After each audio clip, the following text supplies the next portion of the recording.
नाचे कृष्णा नाचे, राधा नाचे कृष्णा नाचे, नाचे गोपी जन।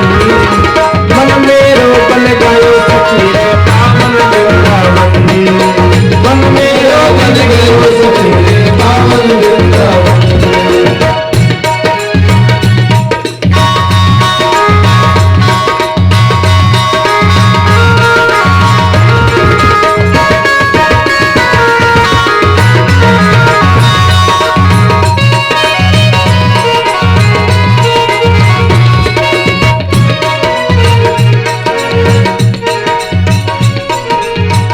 नारायण भगवान ज्यादा नहीं, कथा को विश्राम देना भी।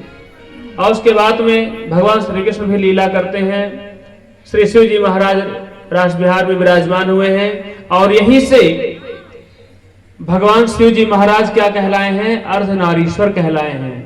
आधा अंग नारी का और आधा पुरुष तत्व का है। आधा मां पार्वती का अंग है और आधा शिव जी का अंग है, अर्धनारीश्वर भगवान। बोले श्री अर्धनारीश्वर भगवान की। रासोत्सव संप्रवृत्तो गोपी मंडल मंडितः योगेश्वरेण कृष्णेन तांसा मध्ये द्वयोर्द्वयोः।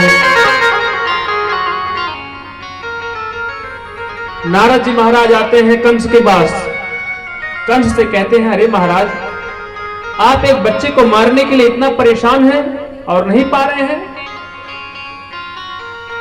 मैं आज से तीसरे दिन कुछ सुनना चाहता हूं। नारद जी ने नहीं कहा कि मैं मरवाना चाहता हूं, मैं मरण सुनना चाहता हूं। नारद जी ने कहा कंस महाराज से, क्योंकि नारद जी महाराज ऐसे देवता हैं, ऐसे संत मुनि आत्मा हैं कि जब पूरा ब्रह्मांड रावण अपने कब्जे में कर लिया था, ब्रह्मा जी महाराज जी की ड्यूटी लग गई थी कि हमारे के यहां वेद पढ़ने के लिए आएंगे। समय से 10 शीश काट काट करके चढ़ा दिया था रावण ने भगवान श्री कृष्ण, भगवान शिव जी के चरणों में। पुष्प विमान जीत ले आया था, पूरी धरती को अपनी मुट्ठी में कर लिया था। उसके बाद भी रावण ने नारद जी का भरपूर सम्मान कर रहा था। क्यों? क्योंकि जब राम जी वन में थे तो राम जी की बात रावण को बताते थे नारद जी, और नारद जी रावण की बात राम जी को। अरे राम जी, रावण ऐसा ऐसा आपके प्रत्यक्ष में कुचाल चल रहा है। और जब राम जी वन में पहुंचते थे तो वास्तव में यही बात रावण से कहता था, अरे रावण जी, वहां जो राम है आपके दुश्मन, वो तो वन में यहां तक आ गए हैं, पंपा सरोवर तक आ गए हैं, समुद्र तट पे आ गए हैं। सारी बात बताते थे, इसलिए सम्मान करते थे सभी लोग। कंस भी नारद जी का सम्मान करता था, रावण भी नारद जी का सम्मान करता था।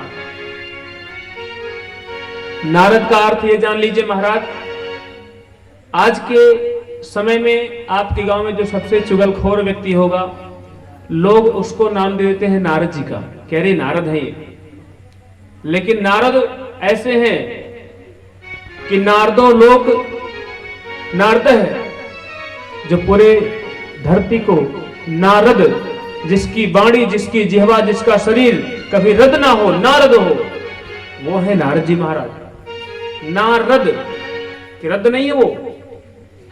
और नारद जी का स्वभाव ऐसा है कि कभी कभी परिवार में बंटवारा ना होने से भी परिवार कुचले हो जाते हैं।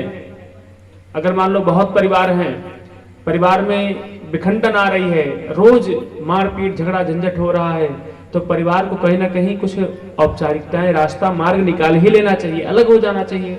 अगर परिवार अलग होने में ही सुखी है तो उसको अलग कर दिया जाए।